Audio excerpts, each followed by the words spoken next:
and welcome to Owls About Stats. It's the new show doing Sheffield Wednesday by numbers. Hence the name, Owls About Stat. Just got the nod ahead of Three Twats with Some Stats, which was the runner-up in our competition to come up with a name. Now, if you've listened to any of the FFP podcasts, then you'll already know us three. We've kind of been looking for an excuse to do a real geeky project together because, you know, FFP wasn't quite geeky enough. So let's meet the trio. First of all, we have our statistician, Peter. Hello. Hello. And good evening. I imagine most people will know you from the FFP pods. Peter Lohman, you are in Denmark. You've been a Sheffield Wednesday fan for longer than you care to remember. I have, yeah, since the 92-93 season. So this new podcast gives you a chance to marry together your two true loves, Sheffield Wednesday and shitloads of numbers. Pretty much, yeah. That's what I'm hoping for anyway. Okay, we also have our strategist, James Allen. Good. I was going to say good evening, James, but it's good afternoon from New York. It is also the day before Thanksgiving, isn't it, where you are? It's Thanksgiving Eve, correct. Yeah, which is a holiday like no other. I don't get Thanksgiving. I'm not going to lie. I don't understand it. Well, that's because you're British, James, and you don't live in America. There's very simple reasons why you folks over the wrong side of the pond don't understand the beauty of a 5-day holiday where the entire country shuts down. Oh, Christmas.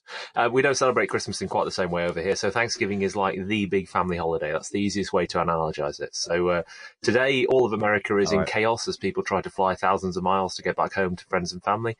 And I sit tight in my apartment in Manhattan and basically drink beer and speak to people about numbers and Sheffield Wednesday. So happy holidays, folks. Sounds like a plan. So as you may well have gathered from that, I'm James Marriott, and my role in this is the realist. So I was thinking, actually, just cast your mind back, just barely a couple of months, we were talking about the best start to season for Wednesday in the championship since we got promoted.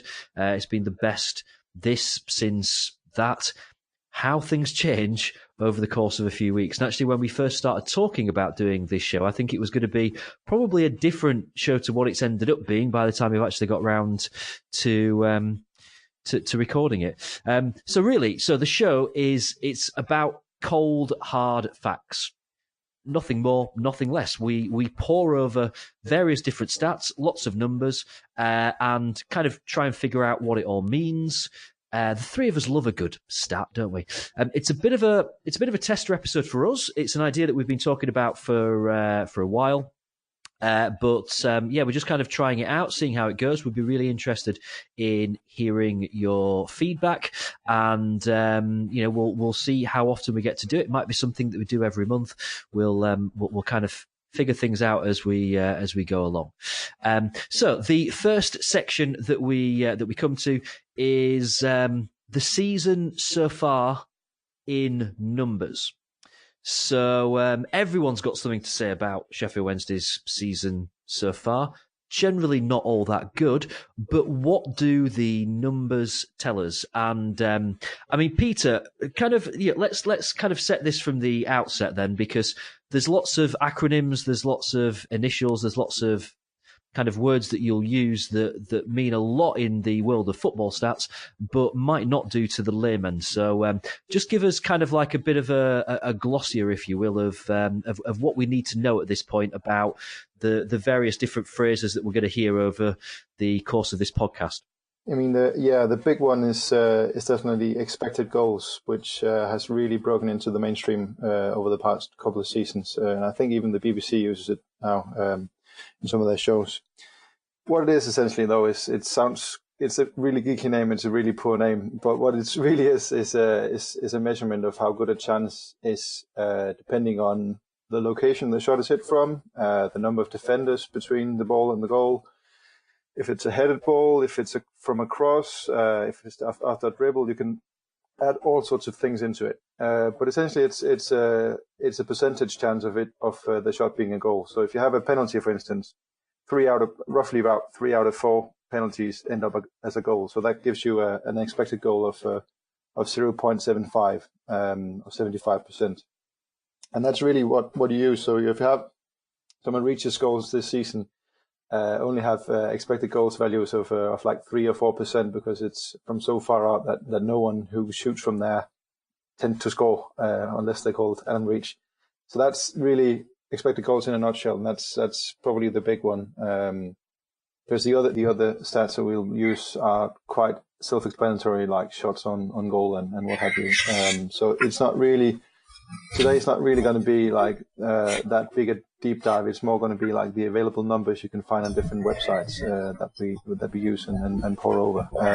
There are some guys out there that do some amazing stuff, like location stats of players. Like they track the location of a play every second of a game and all that. But that's beyond us tonight, and this will be sort of like a geeky version, but still a gentle entry into the world of stats. So we literally got Peter to the point whereby you talked about expected goals, and then you said the other, and I think you were going to talk about the other kind of things that we need to know. Expected goals is a big one, as mentioned, and the other stats that we'll use are quite self-explanatory, like shots on goal and what have you. So it's not really today's not really going to be like that big a deep dive. It's more going to be like the available numbers you can find on different websites that we use and pour over. There are some guys out there that do some amazing stuff, like location stats of players. Like they track the location of a play every second of a game and all that. But that's beyond us tonight, and this will be sort of like a geeky version, but still a gentle entry into the world of stats. Great. So they are the acronyms that we need to know, or the one particular that we need to know. So Peter, here is the real question then. So as far as the stats go, how is this season going? I'm covering my eyes up as I ask you that question, almost as if like I don't want to know the answer. Well, the interesting thing is, and you alluded to this in the intro, when we first talked about this podcast, we were in a position where points-wise we're doing quite well, because I think we just reached 6th at that point. And all the so-called underlying stats, that is the expected goals, as I just explained, showed that we were quite frankly shit. We were probably around 22nd, 23rd, 21st, depending on which definition of expected goals and which provider of them you use. And this has been going on actually since almost since Luca took over. We massively overperformed at the back end of last season, and that carried into this season. So I was actually thinking at that point it'd be nice to do a podcast where we say, yeah, things are looking good. Like the league table is looking good, but the league table is a big fat liar. And it's very likely that we'll see what you could call a regression in performance, where we'll stop overperforming so mightily and have performances that link up with the results, meaning we'd lose more than we'd win. And lo and behold, that's actually what happens afterwards. So it's one of those issues. It's a bit like the FFP things. I mean, you want to be happy that you're right, but in these instances, it's just a bit shit being right. And I mean, I tend to do this a lot for some reason. So yeah, if you look at the league table, we're 17th. But if you look like if you make a league table using least expected goals, we about just above the relegation zone, and in some of the models actually inside the relegation zone. Right. So it's not really looking good. Are there any shining lights? Is there anything that suggests that we're about to turn a corner? Is there any kind of hope that we can cling to? I mean, there's one peculiar stat actually, and we can call this the Adam Reach factor. We're actually quite good at scoring goals from outside the box.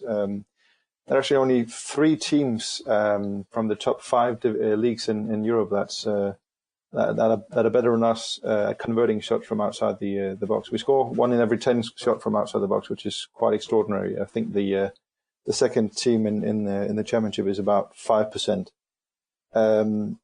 that obviously leads to the question that's not likely to be sustainable in the longer term. So we've been relying on the Adam Reach get out of jail card for a lot of games. So even though we're 17th and everyone's complaining we're underperforming and we're not doing well and we're not playing well, we're actually worse than that. If you could say that, just to make it annoying. So Peter, I like by a term you just used, which I thought was very very technical and quite foreboding from a mathematical point of view. It was the league table is a big fat liar, which reminds me of sort of an era when I was actually in maths lessons back in school. And what you're basically saying is that when times were better in September and we were sort of we were accumulating points and winning unlikely games, it was because we were defying the odds. And Adam Reach was smacking in goals from 35 yards, which were improbable, as opposed to the underlying factors of the team being in kind of rude health. Is that basically the point? Yeah, definitely. I mean, I don't want to dwell on negatives, but I've got to kind of probe and see, just how bad is it in terms of the stats? So, we've bemoaned Wednesday defensively this season. What can we take from the stats about how our defence has been performing? Is it as bad as it seems to us? Short answer is yes. The issue is we defend very deeply, and the numbers actually bear that out. We block more shots than I think all the other teams, or at least most other teams in the division. And if you block a lot of shots, it's usually because the shots are taken from quite close to the goal. And if you look at the one thing is the expected goals that we create ourselves, but if you look at the expected goals that the opposition accumulate during the game, that is the quality of chances they have against us, we're actually the worst in the division. So our attacking side of things is actually carrying our team at the moment, even though they're hardly very good as it is. So Peter, it might be helpful to kind of provide some numbers to actually kind of illustrate this, right? So if I understand this correctly, looking at the exceptionally comprehensive spreadsheets that Peter's provided, on average, Wednesday score a little bit less than one goal per game this season so far. But across the course of the season, we're on average conceding at least 1.75, so almost 2 goals per game. So basically shipping 2 goals for every one we score, right? And that compares to teams at the sharp end of the division who are typically doing the exact opposite. They're scoring 2 for every one they concede or less. And that's the stark reality, isn't it, of the way we're defending, which is, we would have to drastically improve our attacking productivity if we were to overcome that deficiency of conceding at least, a goal, if not 2 goals every game. And the interesting thing is actually, if you look at our shot conversion, and if you compare to the season of 2016-17, our best season in recent years, we're actually converting more shots into goals. Our conversion rate is 11.2%, and the conversion rate in 16-17 was 9.7%. So the issue here is not our strikers being shit; it's actually the chance creation and then the build up to chances that we don't do very well this season, and especially compared to 16-17. I mean, we have a lot fewer passes, and not just the mundane sideways backward passes, but even the forward passes, the passes into deep areas, as it's called analytically, that is into the box or into the 6-yard box. We're one of the worst in the division at completing passes into the box. We're one of the worst teams in the division at crossing the ball, at getting chances close to the goal. So the reason Adam Reach is scoring well this is because he has to, because there's no one else getting goals from anywhere further up the field. I mean, and our strikers are, compared to the input they have, the output that strikers give us goal wise is actually quite decent overall. So it's not really there the problem lies. The problem is further back in the team. That's in midfield. And it's all linked together, obviously. I mean, our defensive issues isn't an issue just with the defence or the goalkeeper. It's also definitely an issue with both the strikers and midfield. And conversely, if you're not attacking well, it's also can be an issue with the defence as well, and definitely also the midfield. So Peter, this raises an important point, doesn't it? Because there is a point at which you kind of, you try and explain what you're seeing with your own eyes with the trends that the numbers explain to you. So, Wednesday fans, I think, probably increasingly frustrated with our lack of attacking flair. I mean, that came to a head in the most recent game that we played at Bramall Lane. Maybe that was an exceptional circumstance, but the lack of productivity of the midfield unit and of the ability to create a high press and get balls into the box and create chances for our strikers bears out in the fact that we're just simply we're not creating that movement and that positivity in midfield that would lead us to start to try and overcome some of our defensive deficiencies. And then it bears out in the numbers as well in terms of the amount of pressure that we invite onto ourselves and in a fragile defensive situation start leaking more goals. Yeah, and Luca is insistent in several press conferences that he doesn't care how many we concede as long as we score more than the others do. I mean, the Kevin Keegan style of football, right? But Kevin Keegan's style of football is getting loads of chances and having comparatively quite a few goals as well. So we're not doing the defensive part good, and we're not doing the chance creation part good. So you need to do either one good to be a team that is going to be thereabouts in the top six at the end of the season. And that's really our issue, because in 15-16 and in 16-17 we had a really solid defense, and that was, as I said, we score more goals from attempts we get now than we did in 16-17, even though we finished as highly as we did that season. So that tells you that the difference is definitely the defense, and that's and the way I see it, numbers tell you one thing, but your eyes tell you lots of the same things as well. I think it is we're defending really deeply. We retreat, we don't press the ball, which means the opposition get a lot of time on the ball. And if you look at how often they complete passes into our box, it's also we're also one of the worst in the division in that regard. If you look at those numbers. I want to just kind of touch back on, we were talking specifically about balls into the box, because we all hear it at Hillsborough. I hear it week in, week out, whereby people just say, just get the ball in the box. There's always a lot of talk about how, we don't play well enough with wide players in order to do just that and get crossed into the area.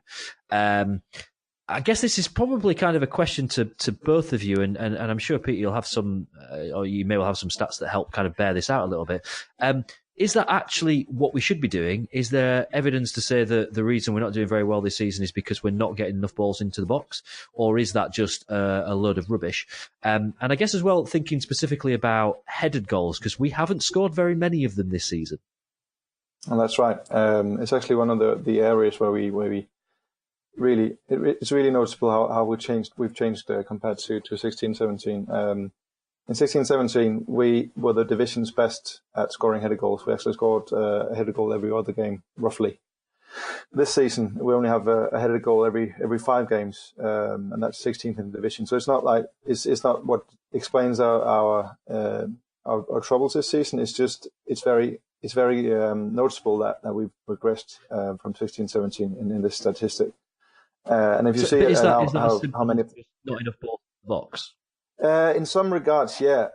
But if you look at like how many of the headed attempts we have, because back in 16-17 we were also one of the top teams in division at how many shots on goal we had from headers. We scored 14% of our headed attempts, and this season we only scored 8% of our headed attempts. So I mean, even if we put more balls into the box, we might not see a bigger return. And the other point is, if you ask like clever people, like truly clever people, not like, 3 idiots like us, that are into the coaching part of the game and fusing coaching and analytics. If you think about a cross, like if you put a cross into the box, especially one of those floated crosses, which we seem to do a lot, there's every chance that it's going to be cleared and headed away. I mean, most crosses do not end up as a chance on goal or even close to. So when that headed clearance comes in, and if you have players running into the box, you might be out of organisation defensively. So the opposition actually has an advantage counter-attacking when you put in a lot of crosses, because the team can be anyway unbalanced when you're relying on crosses, and it opens up our defensive organisation, which is very frail as it is.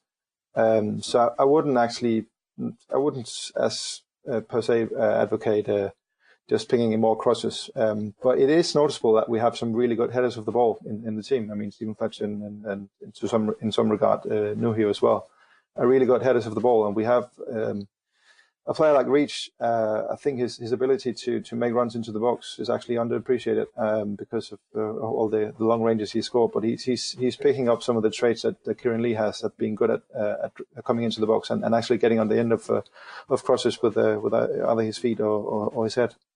So we have players that could benefit from more crosses, but do we have the players capable of delivering those good crosses? Reach, the interesting point though, Peter, is that the players that we're playing with now are not dissimilar from the players that we've been playing with for the past 2-3 years, right? I mean, there's a few exceptions to that. Obviously, the youngsters who are coming in through the youth team, so the Matt Pennies, the Jordan Thornleys. But the midfield of today is pretty much the midfield we had 2 years ago. You've got players like Adam Reach, Barry Bannon. It's arguably that the style has evolved. And it's interesting to note that even under Carlos, when we were accused of playing defensively and cautiously, we retained possession of the ball very well. Our general possession statistics across the course of the game would be significantly in excess of 50%. We usually have 65% of the possession, and it's been noticeable over the last 2 years just how much we've decreased the amount of not just crosses into the box, just balls into the box generally, right? In the order of 25 to 30%. I mean, it suggests that there is a more cautious approach under this regime in terms of use of the ball and possibly confidence within the players in terms of their willingness to take on or to play patient football and then to create a chance and to play those strikers into position. We just don't seem to be seeing that in the last 6 to 8 months. Does that bear out in the numbers? Yeah, that's definitely it. And I mean, it's all fair playing a more cautious style of football. Look at Middlesbrough, for instance. That's what they're doing, and they're doing really well playing that way. But you have to have the organisation to back it up, and we don't have that. So if you rely on being able to absorb pressure from the opposition, rely on being able to play the percentage play instead of overloading when you're going forwards, you need to have that foundation defensively to build from and to resist the opposition. Because that's not, if you're playing cautiously, you're not trying to score more than the opposition, are you? You're trying to nick 1-0 wins in like a George Graham Arsenal style, aren't you? And it's a bit, that really harks back to what sort of identity and philosophy do we have as a team? Do we have one? Is probably the question. And that's what really jumps out from the numbers.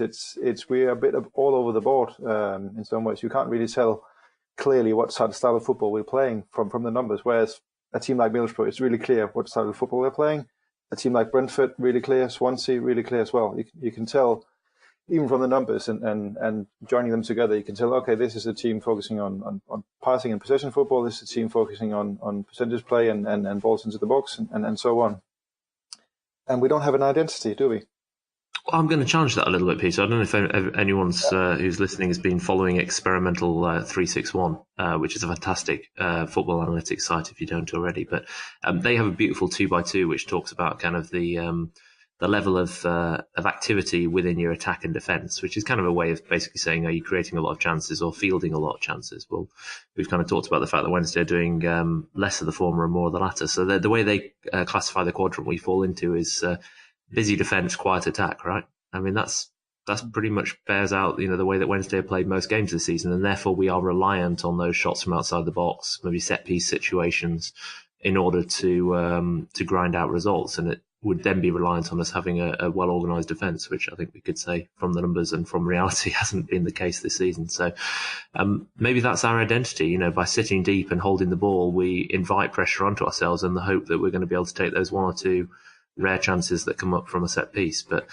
I don't think that's the identity that Wednesday would aspire for, or that any of us as fans would aspire for. So it suggests that we're kind of clinging on for dear life rather than having an assertive personality in this division. And there's also maybe a function of Lukai's philosophy. There was an interesting interview a few days ago in the Star where he said, sorry, not in the Star. It was in Football International, the Dutch football magazine, And he basically said, I'm trying to give the players more responsibility. I'm not the gaffer. I'm not the archetypal English manager that will tell all the players how to do exactly what they're doing and eyebrow the ball in and early doors and all that analytics and stuff. I'm trying to get the players to take responsibility on the pitch and not telling them exactly what they're going to do and how to play their position, but to adapt to the situation as it moves along, because you can do all the planning ahead, but if the team that turns up that you're playing against play differently, if you only have a plan to fall back on, then you're going to struggle. You have to be able to adapt. And he's saying that our players aren't used to that, and that our players maybe aren't suited to that.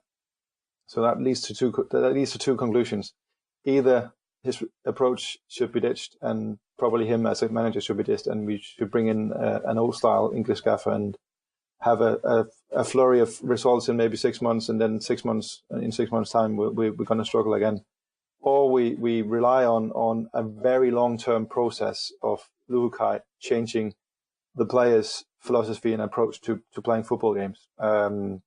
It's a bit of an ask of our fans who, as it is, are very impatient. But I think that's probably what he's going for, and that's what we might be seeing on the pitch. Players being unsure what to do because they're being told to figure it out themselves, whether that's wrong or right. I mean, we could change all the players, but we've done at least 3 podcasts on the fact that we can't do that. So maybe we don't go there. so let's find some silver linings to this season so far, Peter, because it doesn't sound like the brightest of pictures, which probably is borne out by our league position and the general mood around Wednesday over the last couple of probably the last month or so. Let's be generous. Who at an individual level is kind of defying gravity and outperforming expectations season so far? I mean, for example, based on the limited number of chances, do we have any strikers who are particularly exceeding expectations? Obviously, we talked about Adam Reach. Any other heroes in otherwise a squad of depressing averages at the moment? I mean, I would like to start with not the strikers, but Barry Bannon, for better and worse, because I actually see some drawbacks to it as well. If you rank like the midfielders from different like chance creation, ability to progress the ball, and all these different stats that people can figure out, Barry Bannon is top 3 championship midfielder, along with actually Oliver Norwood from United, and he's top of all those stats, and no other player from Wednesday are in the top 50, which is the drawback, because we really see from the numbers, as we've seen with our eyes as well. I mean, it's not a novel conclusion to say that we're relying too much on Barry Bannon, but you can really tell if you look at the numbers how much we're relying on him. And Barry Bannon is not a 7 out of 10 performance every game sort of player. He's hot and cold, a bit like Forrest Jerry. So when he's cold, we as a team, when we go forwards, we're cold. And when he's hot, we look quite decent, can create some chances. But we're relying on a mood player, essentially, to create our season. And if you look at the strikers, they actually, as I alluded to earlier, they're actually quite decent. Fletcher, if you look at his expected goals versus his actual goals, he's only slightly under how much he's supposed to have scored, so to speak. Nuhiu, he's underperforming quite significantly. He's a bit like the old Nuhiu. He's got 1 goal and in quotation marks should have 3 goals. Lucas Xiao is an interesting case. If you look at expected goals, he should only have had 2 goals, but he's actually scored 5 goals. So he's massively overperforming, and that has a lot to do with again, the sort of goals he scored, obviously from outside the box as well, and from the extremes of the box, which usually don't lead to goals when you shoot from there. And what about players who aren't in the squad today? So, if you look at kind of the strength of Wednesday's injury table, so the Sam Winnalls, the Gary Hoopers, the Kieran Lees, how would Wednesday compare against the rest of the division if we kind of just looked at raw potential, if we could actually service all of these impact players? Is there kind of a metric out there that would help us to rank that, at least kind of understand our potential if we could get everybody fit and firing? Yeah, there's a German guy actually that does a metric called goal impact. I mean, these analytics people, they aren't good at names. They'd probably need the two of you to create a logo and a catchy name, to be honest. But bear with me. 3 twats with some stats. Exactly. No, what goal impact does is it's actually really, in its essence, it's actually really simple. It's measuring during the time the player is on the pitch. How is the team's goal difference? I mean, the goals scored minus the goals conceded, and it creates a metric out of that, and you can evaluate players' careers. You can actually also see this player, usually a player at this age with this position, would be at this point have this goal impact at this point of his career. But he's here, so that signifies he has a lot of potential, for instance. So he's actually, this German guy has actually spotted quite a few players that at 16, 17 were just breaking through, where he actually said, this player's got a lot of potential, and it turned out they were really good. And if you look at that statistic, goal impact for us, take the average of our squad, we actually, I think it's about 8th in the division. And it is quite a funny stat because you've got some wild teams in there. I mean, Wigan are 5th in that ranking of squads. And again, it's not how good the player is perceived to be by fans or how famous he is or anything. It's simply looking at when this player plays, are the team conceding less? Are the team scoring more? Then he's a better player than the player where it's vice versa. So I mean, it might be it has been performing quite well actually when you use it for betting. When you rank teams, if you have the starting lineups of two teams and look at the goal impacts, it's actually better than most betting odds at figuring out who's the favorite and who isn't the favorite. And he's picked some, especially in Germany, he's picked some massive surprises team wise as well in seasons gone by. So he's got his parameters about right, hasn't he, Peter? Because I looked at this stat at the beginning of the season, and if memory serves correctly, he had Norwich first in the division for goal impact, and here we are, 17 games in, and they sit proud at the top of the table. And at the other end of the spectrum, he had Rotherham with absolutely 0 goal impact, which okay, they maybe slightly outperform that, but it's probably what we would all expect. It's the spread in between where there seems to be so much flexibility and vulnerability to the way a team plays, and Wednesday seem to be particularly vulnerable to that. That this style doesn't appear to be suiting some of the higher impact players that we have, who need more license for creativity, but or arguably, if you believe Josla Hukai, need to take more license themselves to create those opportunities, but. It very much kind of brings us to this pivot point in the season. Yeah, and the other point Luca continually makes, and I think a lot of fans actually miss that from his post-match interviews, he consistently says we have to trust, the players have to trust each other. And when we have a defeat, it's usually the players didn't trust each other. And again, I have to go back to Barry Bannon here because he's really the main culprit in that. He doesn't trust his teammates. He tries a Hollywood pass rather than moving the ball around and trying to progress the ball and trying to get to the wing or trying to just make a simple pass. He wants to make the Hollywood pass because he looks at Joe Pelopessi and he thinks, oh, this guy's not going to create a chance. He looks at Alan Reach and he thinks, oh, he's going to be stopped anyway because they put 2 men on him. So that's the deeper lying issue for me, that we have players... He's always been like that though, hasn't he? Yeah, in some respects, yeah. But if you go back a few seasons and look at his numbers, he was actually more of a team player then than he is now because he was playing in a team of players more on his level, so to speak. Whereas now he's indisputably the star of the team, and it doesn't suit him. Just like it doesn't suit Forestieri to be the star of the team, because they try to do too much. They don't. The thing to do if you like the star player and the other team, for instance with Forestieri, they put 2 markers on that player or just mark him really closely. If you use 2 players, there's a lot of space elsewhere on the team for your teammates to take advantage of. But that's not the case if you get the ball and you try to dribble the 2 players on you. You need to move the ball quickly to use that space to progress the ball, to create chances. And again, we're not playing as a team. That's really that's really what it harks back to, and that's also what you see from the numbers. Actually, they backed that up. We don't pass the ball, we don't progress the ball, we don't defend as a unit. We defend individually. We have a lot of blocks, shots. We have a lot of tackles, which suggests that it's one-on-one situations rather than a unit or a block of defenders diffusing the situation before it becomes a dangerous chance. So these are quite clear issues that the numbers bear.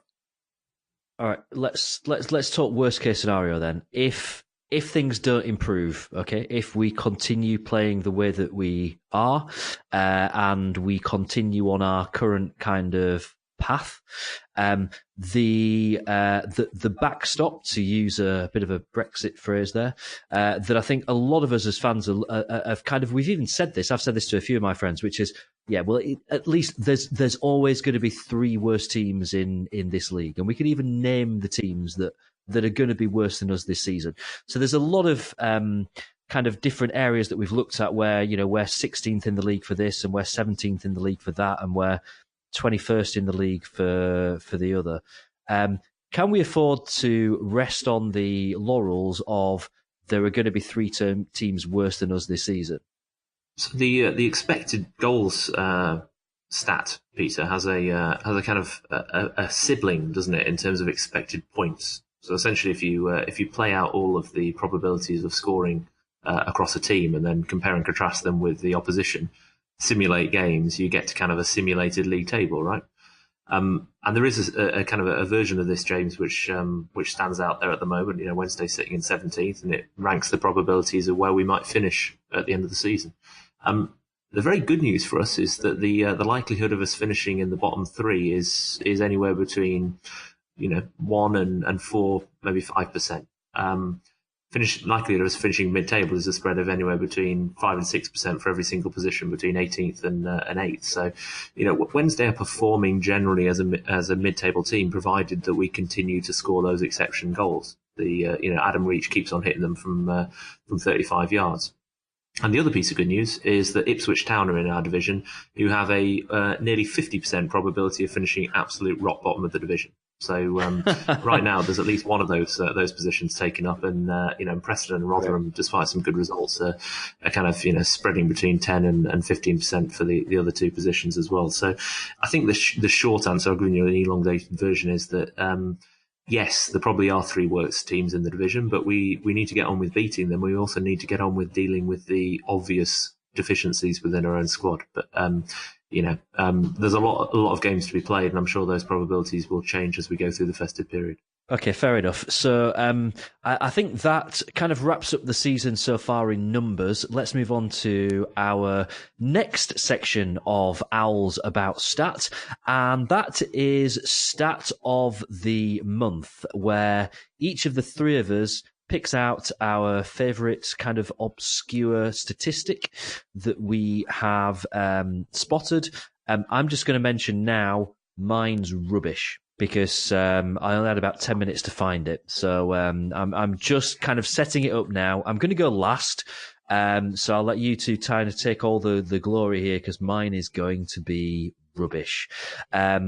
James, let's go with you first. What is your stat of the month? You're setting me up here, James, aren't you? You're basically making me go first so I come up with a rubbish stat, and then you're going to come trailblazing at the back end, and your rubbish stat's going to be a really good stat. No, seriously, it's rubbish. It is rubbish. All right, we'll hopefully be able to edit that down to a short segment then where you just bomb at the end. That'll be brilliant. So my stat is I don't know if it's obscure. I may not have taken the brief completely literally here, because it's a number that's been in the public eye actually for the last couple of weeks, but it's one that fascinates me for a number of reasons, which is negative 8.8%, which is the drop off on average this season so far, according to a study by the Times newspaper, between weekend and midweek attendances in the Championship. Now, I think we all know as football fans that it's perfectly logical that attendances drop off into the midweek. Less people with free time, plenty of people with competing responsibilities, jobs, bad weather, long travel, etc. But why that's startling is the same statistic last season, 2017-18, was negative 4%.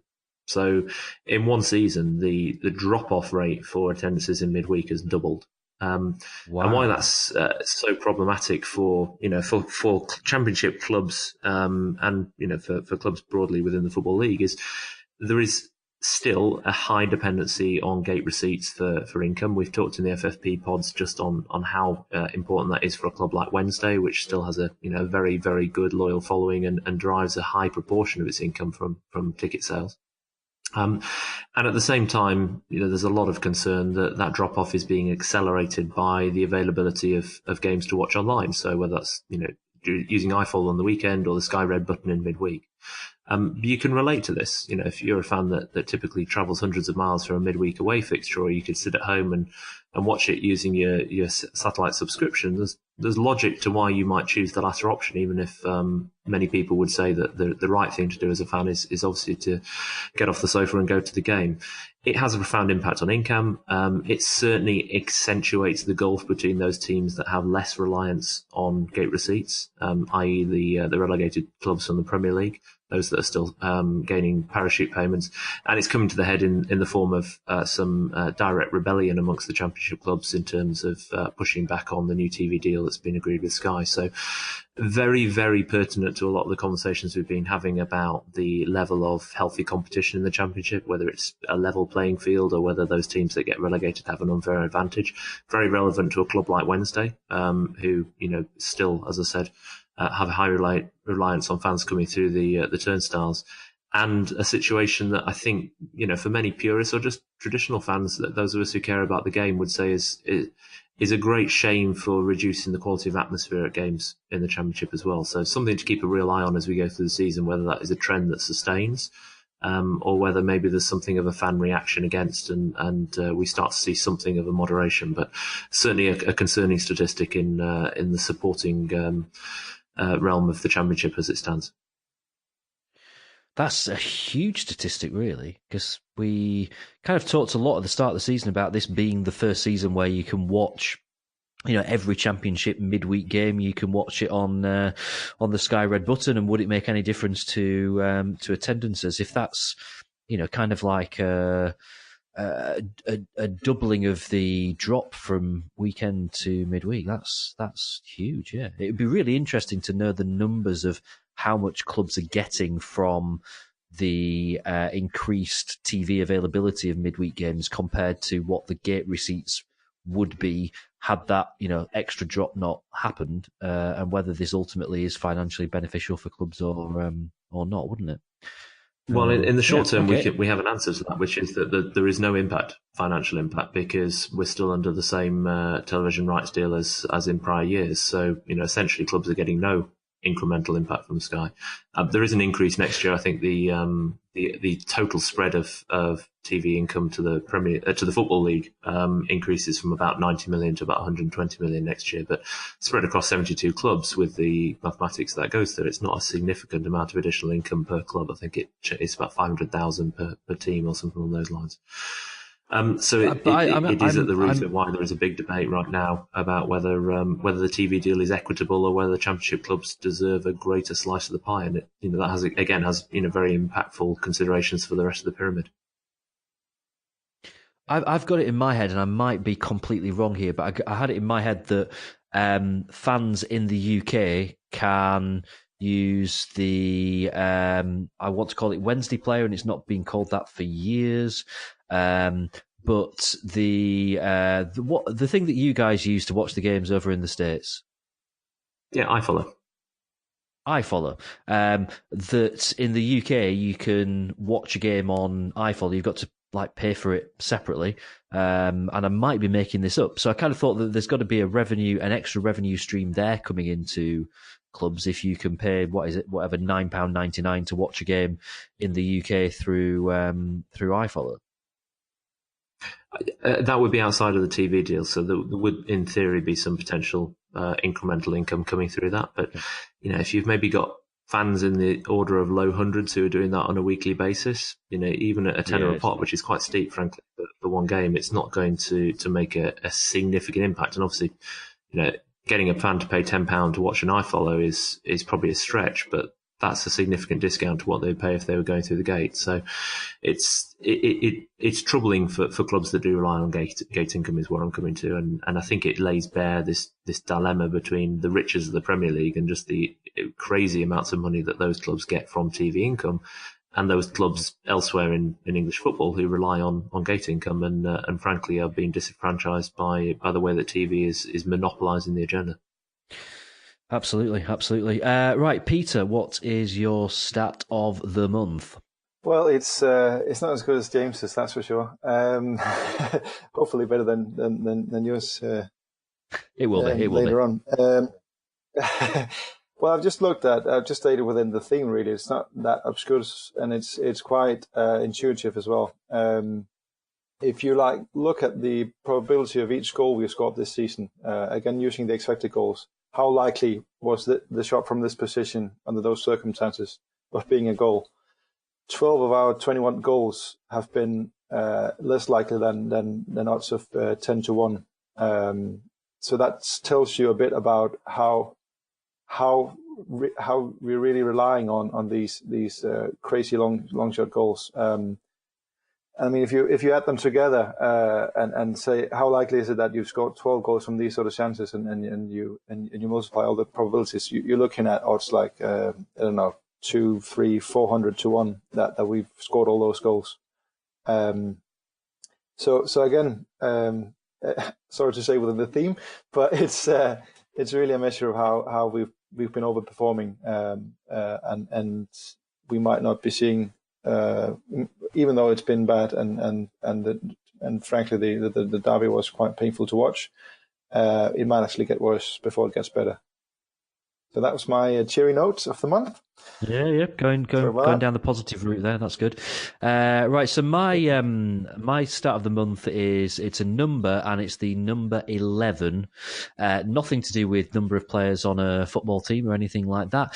It is simply that should we lose to Derby this coming Saturday, it will be our 11th defeat to them in the second tier, which will make them the team that we have lost to the most at this level ever. So 11 would be our biggest number of defeats to a club at championship level, making Derby officially our bogey team in the second tier of English football.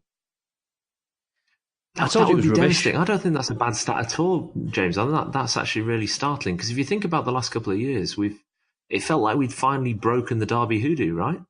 You know, kind of under Carlos, we started actually beating them. But it looks like we're right back on trajectory. I mean, they are. I mean, obviously, these stats are a little skewed by the fact that there are teams that we've played more than others at this level. I think Ipswich are the team that we've played most at this level of any team at all.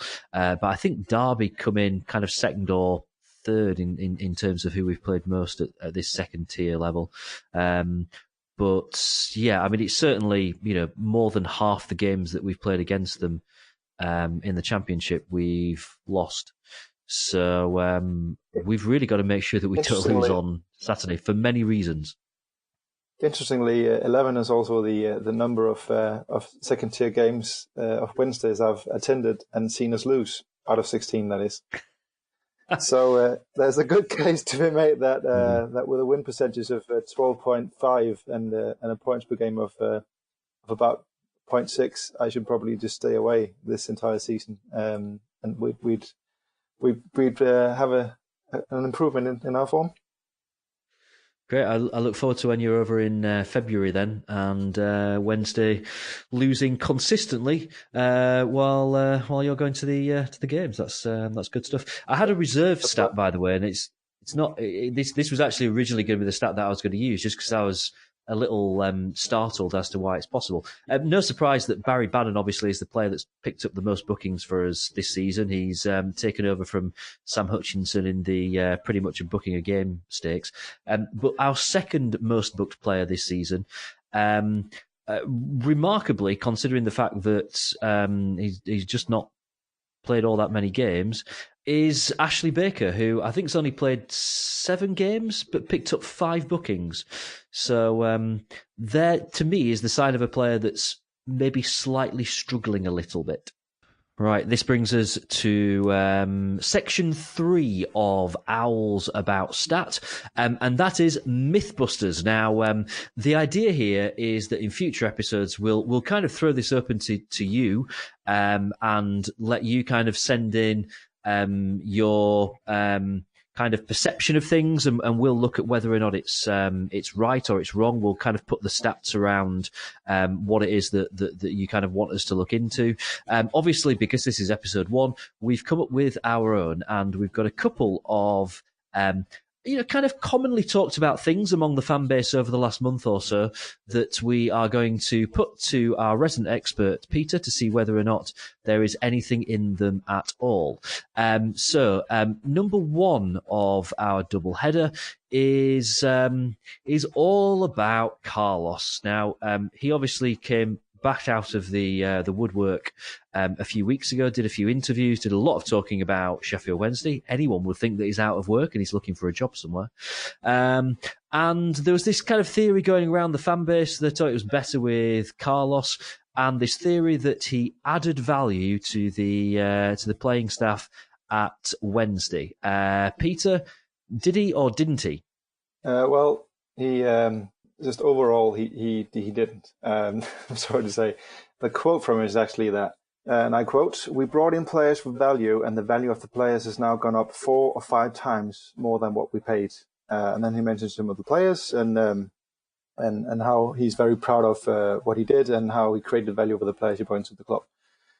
Again, that's not true. I mean, he spent a lot of money on transfers, even excluding his last season where Roach's transfer and Van Aken's transfer will figure in the accounts.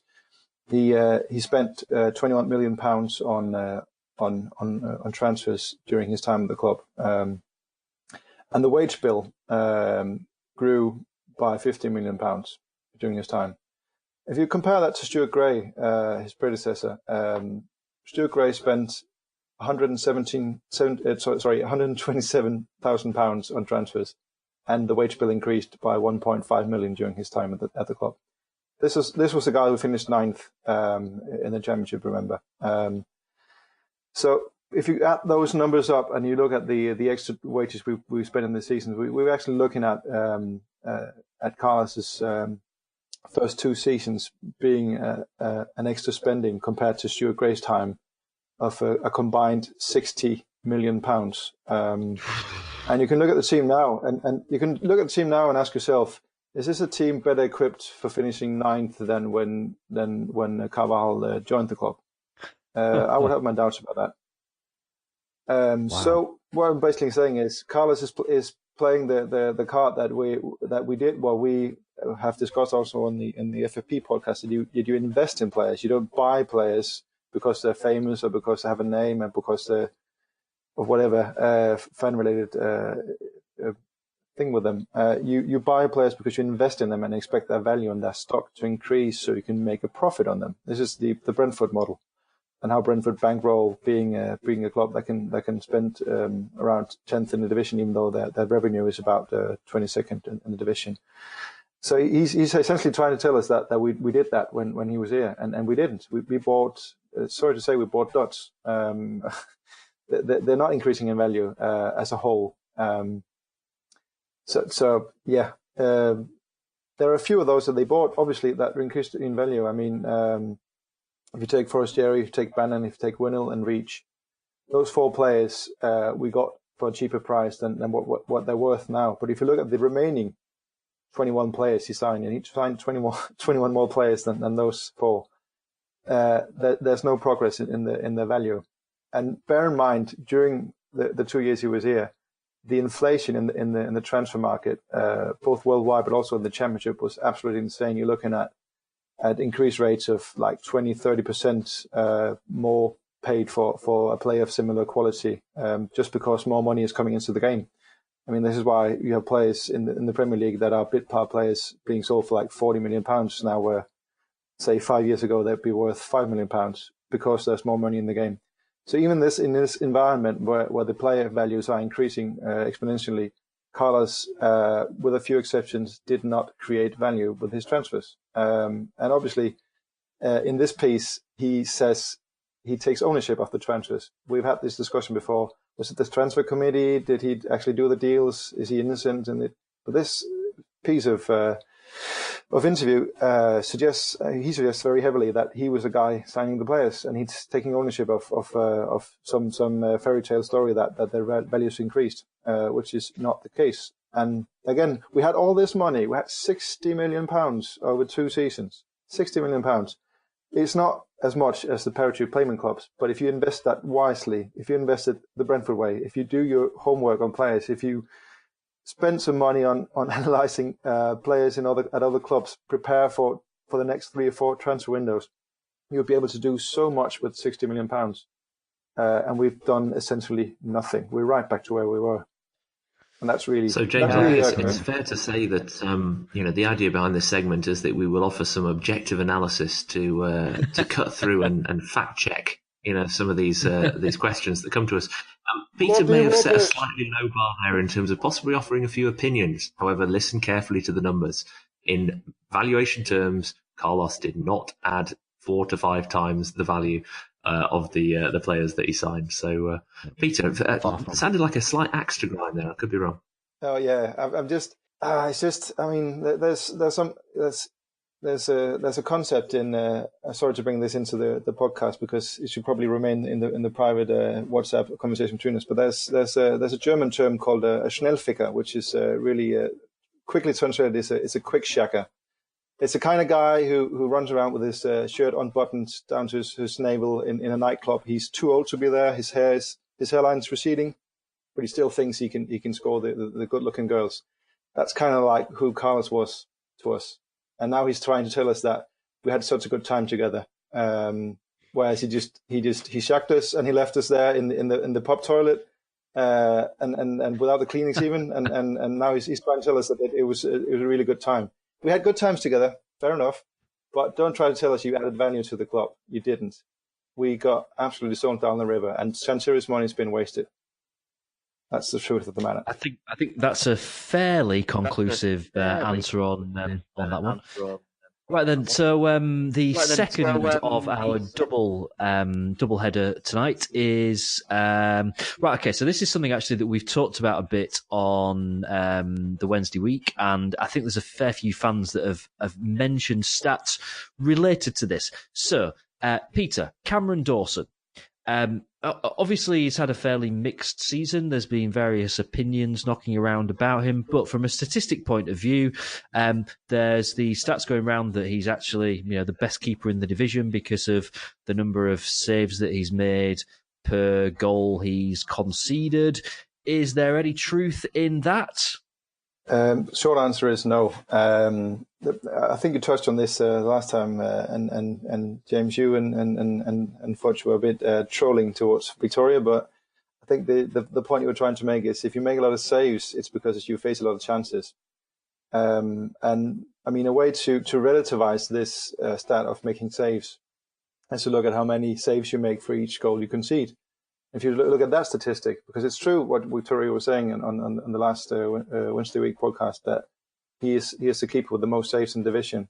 But if you look at saves per goal instead, his stats bear him out to be mid-table, to be 12th in the division. So the real story here is he is making a lot of saves, but it's only because he's facing a lot of shots, and he's not doing more than a par for the course job of keeping the ball out of the net. And it's the same picture you get when you look at, again, I'm sorry to hark back to expected goals, but you can also look at the expected goals value of the shots you face, and then you can look at a keeper and say, okay, you should have conceded 5 goals, you conceded 6 goals, so maybe you're worse than the average keeper. And if you look at Cameron Dawson, he's actually just about a ratio of 1-to-1. I mean, for each expected goal he faces, he concedes a goal. So is that good? Is that bad? No, it's neither. It's average. So he's not the best keeper in the world, but he's not, as some were making out very crudely at Hillsborough a few weeks ago, the worst keeper in the world. So for a young guy his age, I suppose that's quite good. Will he improve? We've no way of knowing. But if you look at expected goals faced for keepers in previous seasons, Wildsmith last season did significantly better. Westwood did better in 16-17 and especially in 15-16. So if you compare Dawson to the keepers we had the last few seasons, he's not the best of them. He's the worst of them in relative terms. But he's just an average keeper, which is, I guess, fair enough considering we're an average team. Okay, fair enough. So that is a couple of myths well and truly busted.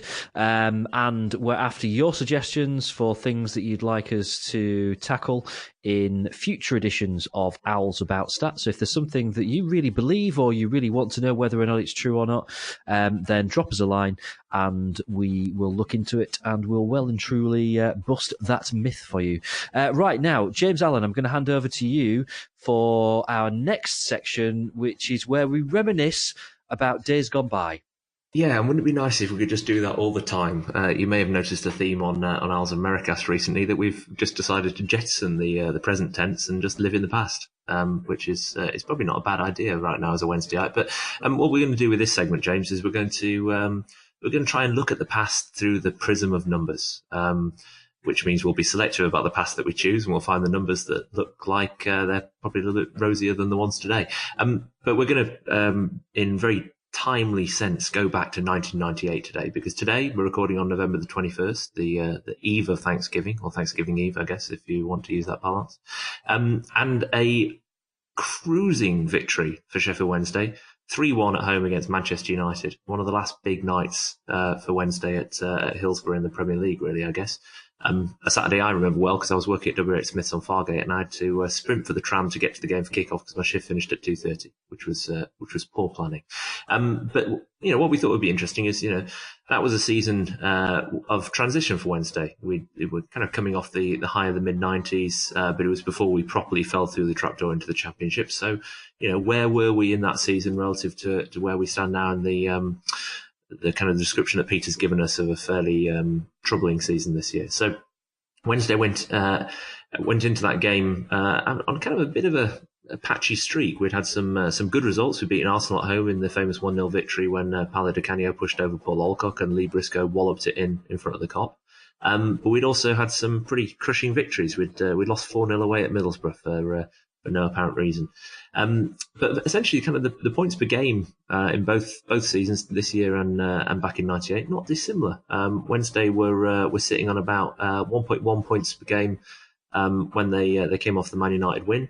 Today we're on about 1.18, so it's not so far. We're basically getting pretty much a point a match gets us to roughly just above the relegation zone position at the end of the season if that projection carries on. In 1998-99, we finished 12th. Quite respectable, really, in the middle of the Premier League. Maybe we can aspire to finish middle of the pack in the Championship this year. Of course, what came next in 1999-2000 doesn't bear repeating, so let's hope this isn't the precipice that we follow in historical terms. But where I'm really going to centre this little piece of reminiscence on is a very rare event that happened at Hillsborough that afternoon, which was a goal from one Wim Jonk. A very lanky World Cup playing Dutch midfielder who was a crushing disappointment at Hillsborough. And I thought it'd be interesting just to kind of compare him with the current muscles from, not Brussels, muscles from Rotterdam or somewhere like that, Joey Pelopessi. As an aside, by the way, I've been told that I objectify too many of the Wednesday squad. That was by my wife, so I'm going to try and be a little bit less physically descriptive in the way in which I describe our players in the future. But Wim Jonk is a bit of an enigma at Hillsborough, principally because he was shit for the vast majority of the time that he played for us, despite his distinguished record. He spent 3 years, apparently, with Wednesday, having been signed for about $2.5 million. Remarkably, he actually played one game of that lineage in the Championship, or Division 1 as was. He played in the terrible game that we played down at Wolves on our first game back after relegation, and I think that was the last we saw of him. But over 3 years, he made 69 appearances at Hillsborough, or playing for Wednesday. Joey's had 32 appearances already in just under 10 months, so he's half of the way there to matching Wim Jonk's appearance record. Wim scored 5 goals in his time with Wednesday, including that one strike in the win against Man United. Joey's only at the one so far, that long-range strike against Millwall, but he's got a bit of time to catch up, so we'll give him that. And that's kind of where the comparison falls down a little bit, because basically stats apparently didn't exist in the 1990s. We know that Jonk assisted 13 times in 3 years, which for a midfielder is pretty miserable. Pelopessi, I haven't actually got an assist stat for him, so I'll have to try and dig that out. Peter will slap me later on. But what I thought it would get really interesting is if you use the obvious reliable statistical database that is Pro Evolution Soccer. So I dug out the PES history book and found that when Wim Jonk was actually quite good in the earlier part of the 1990s, he had an attacking rating of 77. Joey's in 2018 edition only got 66. Vim's stamina apparently is very impressive. He had 87 against 74 for Pelopessi. And Jonk had an amazing passing accuracy of 87 and shot power of quite startling 95, which frankly we never saw at Hillsborough. Joey only managed 75 and 71 respectively. So on face value, you'd say that Wim Jonk was actually the superior midfielder. But in typical Wednesday fashion, we signed him 4 years beyond his peak. So he was utter cobblers by the time we had him. So my conclusion is Joey's productivity in 6 to 8 months at Hillsborough already exceeds that of Wim Jonk. So although we beat Man United on this day 20 years ago, at least we've got Pelopessi to try and get us out the Championship mire for the rest of the season. And maybe eventually we'll learn not to sign players 4 to 5 years past their prime. So there you go. On this day 20 years ago, in numbers, probably a happier memory, frankly, than potentially one might happen on Saturday.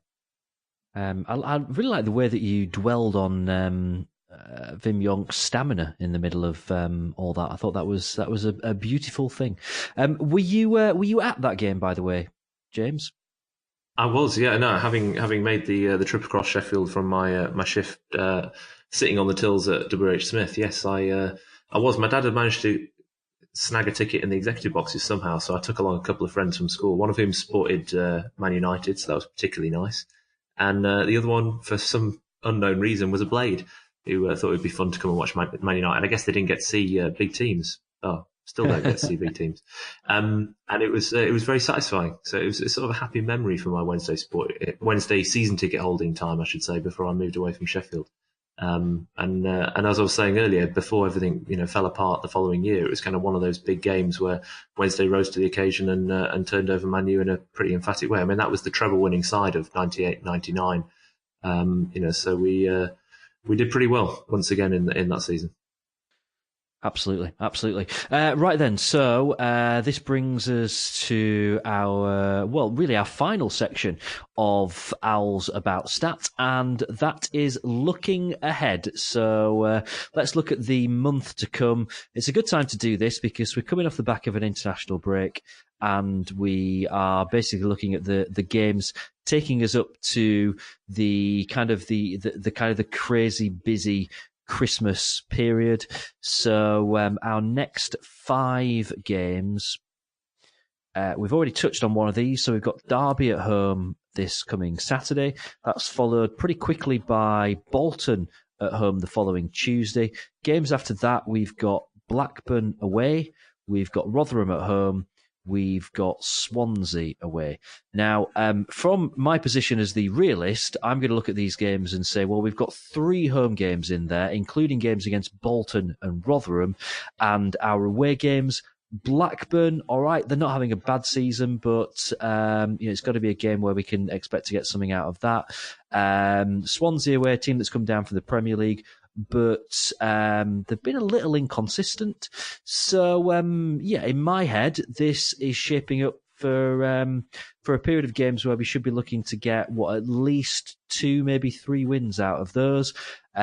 Peter, you're going to completely destroy my theory and throw stats at me saying that we're going to lose all 5 now, aren't you? Well, not really. I mean, even if you look at the performances of the teams, I mean, Bolton and Rotherham, they deserve to be at the bottom of where they are. But remember, we've had similar performances to them. It's not like we've outperformed them over the season.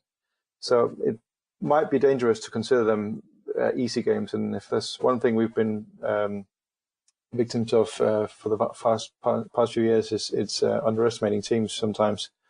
So I think those games are going to be even. But on the flip side, you could also say the Blackburn and the Swansea game is not going to be as uneven as a league position might make out. So it's one of those tricky situations where it could be it's a big spread of possible points. Realistically looking at it. And if you look at the odds of the games, you're probably going to see some quite even odds as well, purely down to the championship being so unpredictable and so tight as it is.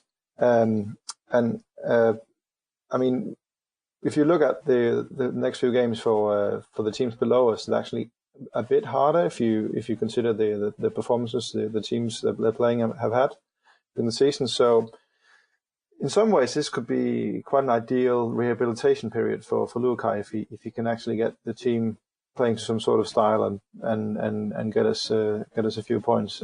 So we might not shoot up the table, but the spectre of relegation, which is league position wise anyway, looks close now. Should probably be a little less daunting come Christmas. And we need that run, don't we, Peter? I mean, I joke about us kind of, establish ourselves in mid-table, which is not necessarily the most lofty goal, but we want to be going into the festive period with at least 2 or 3 wins out of those games, just to kind of give us a position of stability and maybe some time for us to then kick on a little bit and deal with some of the technical problems that we were describing earlier in the podcast.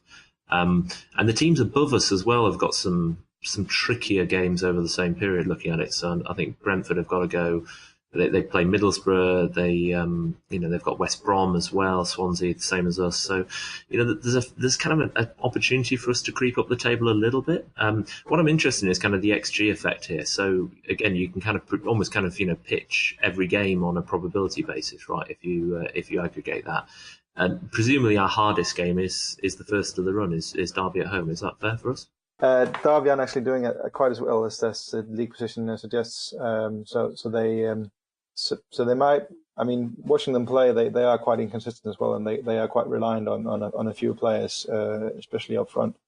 And they did have issues at the beginning of the season, but it does look like they are more of a unit now, more of a team that has an expression and a clear idea of how to play the game of football. And there's obviously the talismanic factor of the manager as well.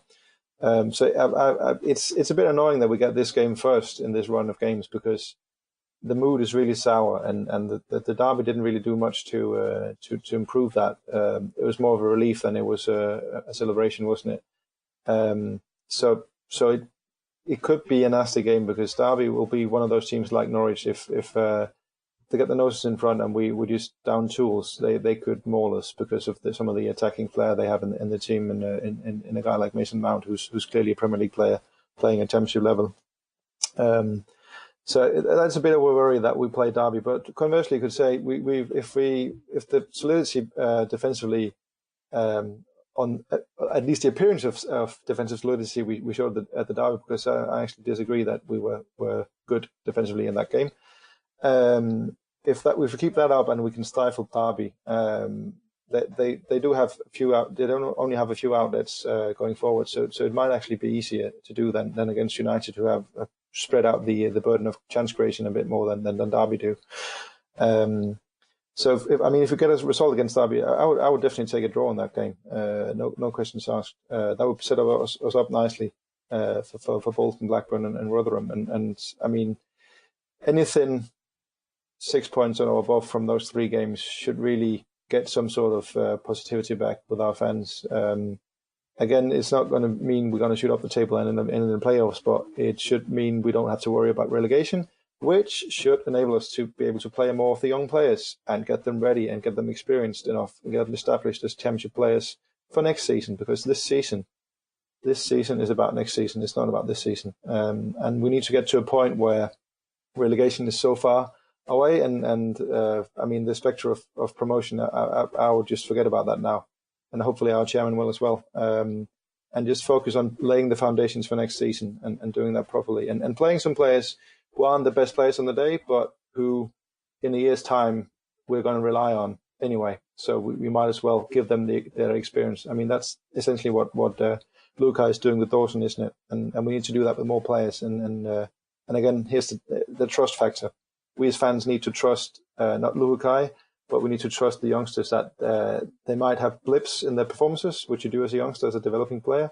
But over time, over games, you will improve and show a trend line that is going upwards, even if individual performances will vary quite widely. So that's sort of my take on it.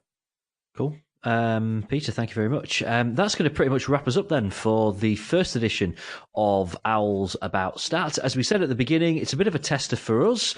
We're certainly going to look to kind of tweak a few bits and bobs. We'll be very interested in your feedback on this kind of pilot edition, if you like, of Owls About Stat. And we'd also very much like your questions for Mythbusters for episode 2. You can contact me directly at James Marriott. You can get hold of, James Allen, are you likely to be drunk now for the next 48 hours celebrating whatever Thanksgiving celebrates? It's just basically drinking eggnog and eating turkey. That's Christmas. Oh, no, it's Thanksgiving. Oh, we do it twice. There you go. We basically do one big dress rehearsal now, and then we do it all again in a month's time. So, apart from the taking care of the kids part of it, that's pretty much the plan until Monday. Sounds like a plan. And, tell us whereabouts you are on Twitter. So you can find me at Manhattan Owl, as you said, James, very much a kind of start for 10 in terms of how we set up this pod. So really looking forward to, I hope, some constructive feedback. I'm sure we'll get some unconstructive feedback as well. We welcome that as well, just for the fun of it. Find me at Manhattan Owl on Twitter, and always happy to answer questions and engage in constructive discussion. Now, Peter, you are the one out of the three of us that doesn't just do this on a podcast. You will continue doing this on your actual Twitter account, because you do tend to stick out quite a few of your own stats and certainly kind of retweeting and quoting quite a lot of really interesting stuff that's out there as well. So, tell us whereabouts to find you on Twitter. Yeah, I'm at PLOEHMANN, P. Lohman. And as you said, that's the numbers in there. And a few of the things we touched on tonight, I've tweeted or retweeted previously. So if you want to find just the numbers, either go look at my timeline or just shoot me a tweet. I'm always happy to answer. And like you guys, I'm really looking forward to seeing how this is going to be received. Whether there's an interest in looking through the prism of numbers rather than just the prism of bloody rubbish. Bloody rubbish. We have got an Owls About Stats Twitter account, which unsurprisingly is at Owls About Stats. There's nothing on it yet, and we don't even have an official logo yet to stick on that page. But I've got it installed on my Twitter app on my phone. So if you want to drop us a tweet via that account, by all means go ahead, and we will. We'll look forward to receiving your feedback and your questions for us to look at in, I would guess, around about a month's time in episode 2 of Owls About Stat. Thank you for your company.